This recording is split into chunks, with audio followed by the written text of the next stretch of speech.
Professores de Criciúma participam de treinamento para conscientizar alunos da rede municipal sobre o perigo das drogas. Michel Temer discute no Palácio do Planalto quebra de sigilo bancário. Notícia repercute em todo o país. Prefeito Clésio Salvaro encaminhou o projeto de lei que autoriza a transferência da reforma do Hospital Materno Infantil Santa Catarina ao governo do estado. Jurídico da Câmara de Vereadores de Criciúma se manifesta sobre as notificações recebidas pela casa nos últimos dias. Reportagem confirma que jovens gostariam de se aposentar antes dos 60 anos. E no esporte, Argel repete time titular do último final de semana para tentar vencer a Chapecoense em Chapecó. As notícias de Criciúma e do sul de Santa Catarina você confere a partir de agora. No ar pela TV Primavera, Informe Região.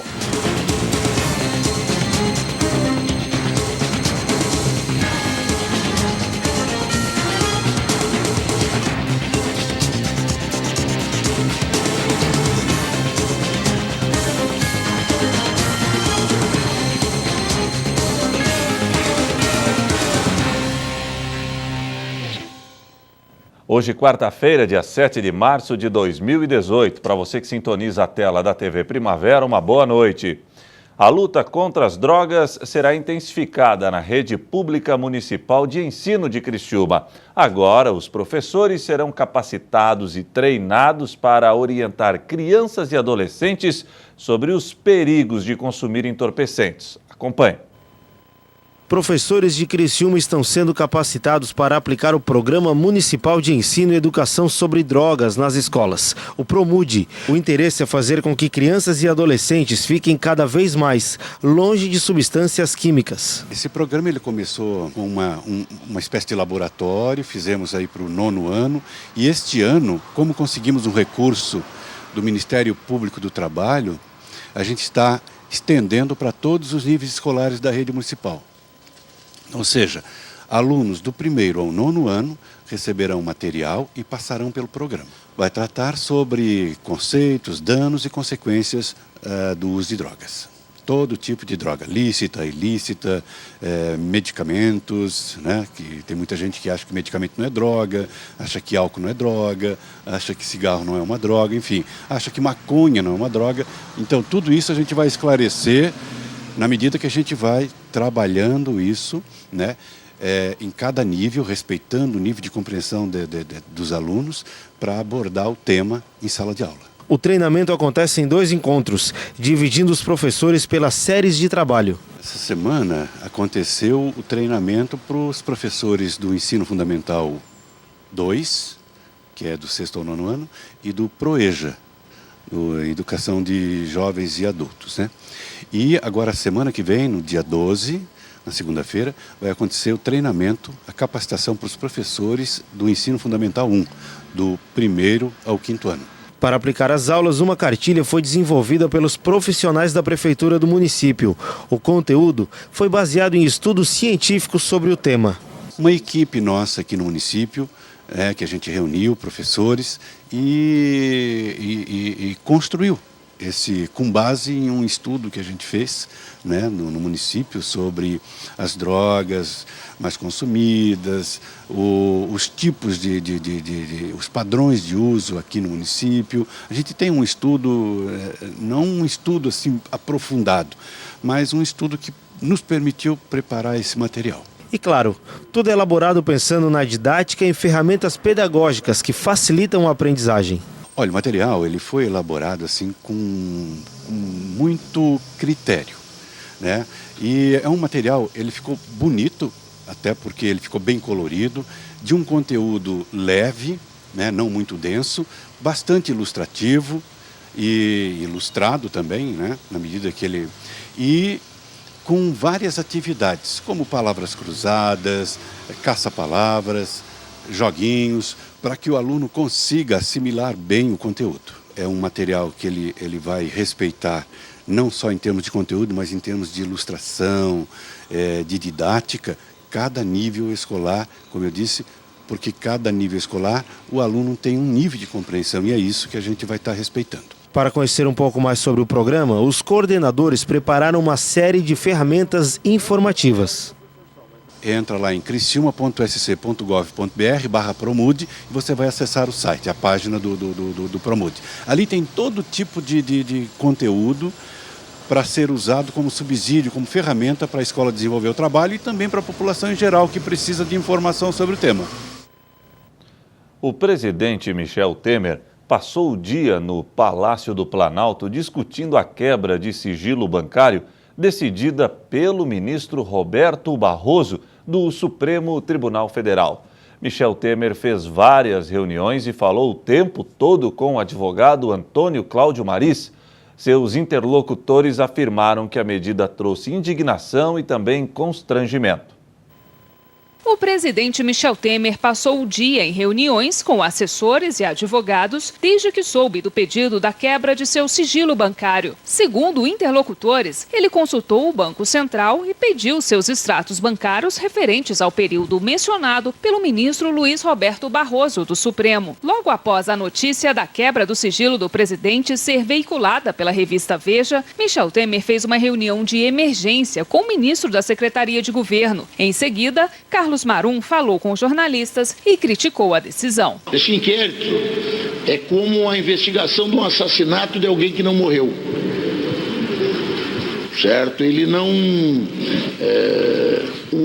o decreto dos portos não beneficia a Rodrimar. E assim mesmo se estabelece uma celeuma desse tamanho e que resulta numa medida que traz, sim, indignação e até constrangimento ao presidente. A ordem partiu do Supremo Tribunal Federal, no inquérito que investiga a suspeita de propina ao presidente em troca de edição de um decreto para favorecer a Rodrimar, empresa do setor de portos. O relator do caso, o ministro Luiz Roberto Barroso, autorizou a quebra do sigilo bancário do presidente. A assessoria de Temer informou que ficou sabendo da quebra do sigilo do presidente pela imprensa. Logo em seguida, o Palácio divulgou uma nota informando que solicitará ao Banco Central os extratos das contas bancárias de Michel Temer e dará à imprensa total acesso a esses documentos. Disse ainda que o presidente não tem nenhuma preocupação com as informações que constam em suas contas bancárias. Mas, no Planalto, há quem diga que a decisão anunciada ontem de requerer os extratos para divulgar para a imprensa foi precipitada e que o presidente está muito irritado com a decisão do ministro. Luiz Roberto Barroso também pediu a quebra de sigilo do ex-deputado e ex-assessor presidencial Rodrigo Rocha Loures, flagrado com uma mala com R$500 mil.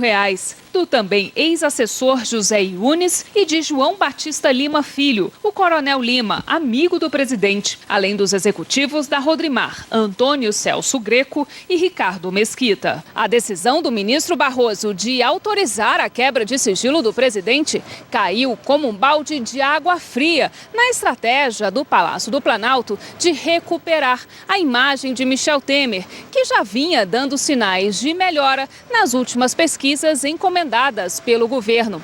Para assessores, o dano é irreparável, já que a população pode associar a medida às denúncias enfrentadas por Temer no ano passado na Câmara dos Deputados. O presidente conseguiu mudar a agenda política, fixando a segurança pública como prioridade, escapando do desgaste de não ter conseguido aprovar a reforma da Previdência. A tendência agora é que Temer volte a ficar na defensiva no momento de definição de candidaturas da base aliada à presidência da República. A repercussão política foi inevitável. Na noite desta segunda-feira, o ministro Marum, articulador político do governo, esteve na residência oficial do presidente da Câmara, Rodrigo Maia, e conversou com os líderes governistas Aguinaldo Ribeiro, do PP, e André Moura, do PSC. Na avaliação do ministro, a quebra de sigilo do presidente visa enfraquecer o governo no momento em que Michel Temer lidera o combate ao crime organizado. E nesta terça-feira, a defesa de Temer pediu ao Supremo Tribunal Federal a cópia da decisão que quebrou o sigilo bancário do presidente. Pedido encaminhado para o gabinete do ministro Luiz Roberto Barroso. A seguir, jurídico da Câmara de Vereadores de Criciúma se manifesta sobre as notificações recebidas pela casa nos últimos dias.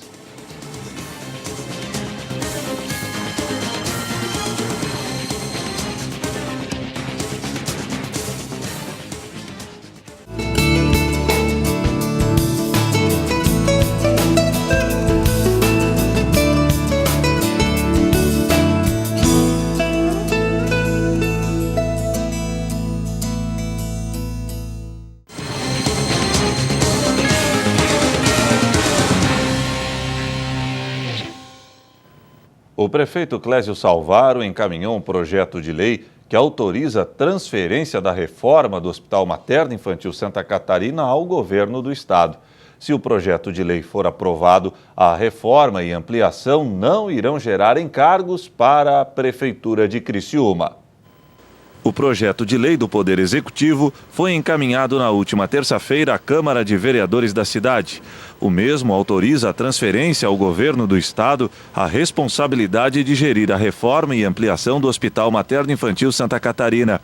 O projeto, se for aprovado, não irá gerar encargos aos cofres da administração municipal, segundo o próprio prefeito Clésio Salvaro. Desta forma, o governo estadual poderá interferir na gestão do hospital, que hoje é gerenciado pelo Instituto Desenvolvimento, Ensino e Assistência Social, o IDEAS.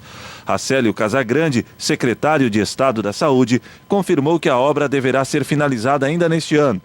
Conforme Casagrande, a verba de aproximadamente R$800 mil será proveniente à Rede Cegonha, além de uma contrapartida do município. O Hospital Materno Infantil Santa Catarina atende todos os municípios da região sul do estado, o que estima em uma população de quase 1 milhão de pessoas. Com a finalização das obras e o funcionamento pleno da entidade, serão oferecidos à população centro obstétrico, salas de parto normal, salas de pré-partos, salas de recuperação, berçário, alojamento conjunto, clínica cirúrgica e banco de leite humano. O Departamento Jurídico da Câmara de Vereadores de Criciúma se manifestou quanto às notificações que envolvem vereadores da cidade. A reportagem é de Fernando Choque. O Departamento Jurídico da Câmara de Vereadores de Criciúma está com um problema novo para resolver nesta semana. O juiz Pedro Aljora entendeu que a casa descumpriu uma determinação de trocar a função de um servidor. A decisão envolve também o atual presidente Júlio Colombo e seu antecessor Daniel Freitas. Foi movida uma ação civil pública pelo Ministério Público Estadual, tendo em vista que o Ministério Público entendeu que o presidente da casa não cumpriu a liminar movida numa outra ação civil pública. E diante disso foi movida esta ação, né, que foi julgada procedente, o pedido do Ministério Público, e que reconheceu a nulidade das portarias que tinha enquadrado o servidor num outro cargo. Mas em nenhum momento o presidente da casa descumpriu a liminar dada no outro processo da ação civil pública. O parecer da casa foi para colocar o servidor Giovanni Zappellini em cargo correlato, porque o cargo de início do concurso foi extinto e na própria decisão do juiz ele informa que ou enquadrasse o servidor naquele cargo de auxiliar ou em cargo correlato. E foi o que a casa fez, e em nenhum momento houve o descumprimento da liminar, que esse é o entendimento diverso do Ministério Público, razão na qual entrou com outra ação civil pública, declarando essa nulidade das portarias, e aonde que saiu essa sentença, mas que vai ser recorrida pelas partes. Nenhum dos envolvidos corre risco de ser exonerado ou afastado do cargo. A punição imposta pelo juiz é uma multa que deve ser aplicada aos 3. Nessa ação civil pública, o que o juiz determinou é uma imposição de multa, 2 vezes do valor da remuneração percebida, tanto do servidor Giovanni Zappellini, quanto do presidente da casa atual, Júlio Colombo, e do ex-presidente Daniel Freitas. Então, foi aplicada esta multa, só que é uma sentença que ainda é passível de recurso e vai ser apelada pelos advogados das partes. Além disto, uma decisão da juíza Paula Botti que determinou o afastamento definitivo do vereador Moacir Dajori do seu cargo, por ter agido de forma criminosa quando exigiu que um assessor lhe entregasse parte do salário para continuar ocupando a função.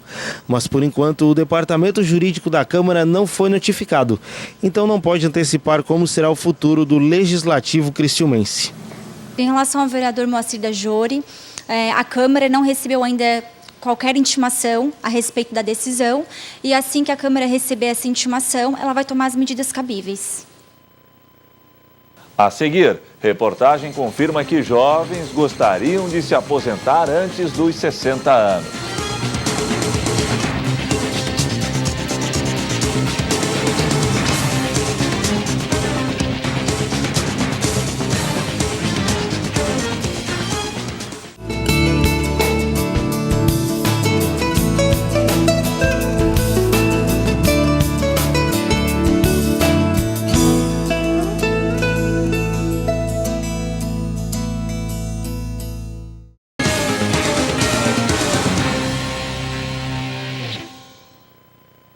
Muitos jovens brasileiros que têm hoje entre 16 e 24 anos gostariam de se aposentar antes dos 60 anos de idade. Foi o que mostrou uma pesquisa do Instituto Datafolha. Gabriela ainda nem começou a trabalhar. Aos 22 anos ela é estudante, faz faculdade de engenharia química e já tem um plano definido para o futuro. Quer se aposentar antes dos 60 anos. Sim, eu acho que isso seria o ideal, mas não o que vai acontecer, né? Por que o ideal?